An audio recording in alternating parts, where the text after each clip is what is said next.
Congolaises, Congolais, chers compatriotes, il y a 6 ans, je prenais congé de mes responsabilités en tant que président de la République, chef de l'État.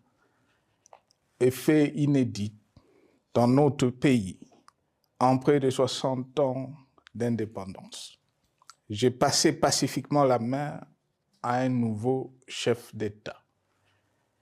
Depuis lors, je m'étais imposé un strict devoir de réserve, y compris quand j'ai fait l'objet, directement ou par mes proches interposés, de provocations, de déni de droit, d'humiliation, d'imputations dommageables et d'autres multiples atteintes à ma dignité. D'abord, parce que je suis convaincu que le temps est le meilleur allié de la vérité, un antidote lent mais puissant contre le venin du mensonge et de la délation. Mais aussi et surtout, parce qu'agir autrement aurait fait le jeu de ceux qui, par cette campagne odieuse, cherchaient à détourner l'attention de notre peuple de leur incapacité, aujourd'hui avérée, à répondre à ses attentes et aspirations.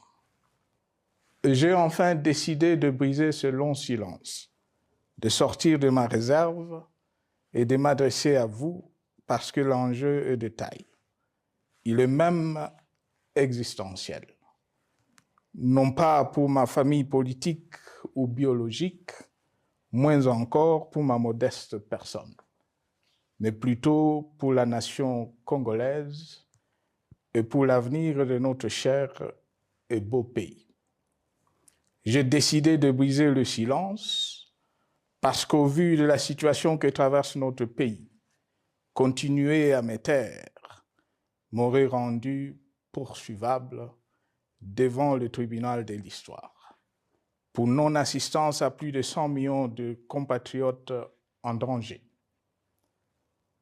Je saisis cette opportunité pour partager avec vous mes réflexions et participer ainsi à la recherche de la solution à la crise que traverse notre pays, la République démocratique du Congo, terre de nos ancêtres, car il est gravement malade et son pronostic vital engagé. Mieux que quiconque, vous en êtes conscient, car vous en faites quotidiennement les frais dans votre chair et vous en payez le prix. Mes chers compatriotes, vu l'importance stratégique de notre pays et le rôle qu'il est appelé à jouer, j'avais, de l'avènement au pouvoir du chef de l'État actuel, conclu avec lui un accord donnant naissance à la coalition entre nos forces politiques respectives. À propos de cet accord, beaucoup de contre-vérités ont été dites, y compris, fort malheureusement, par celui qui est censé connaître la vérité, parce qu'en étant l'un de 2 principaux signataires. En attendant qu'au moment opportun, la vérité soit rétablie, preuve irréfutable à l'appui, permettez-moi pour l'instant d'affirmer qu'en ce qui me concerne, la conclusion de cet accord n'avait pour seule motivation que l'intérêt supérieur de la nation. Par cet accord de mutualisation de forces, j'entendais en effet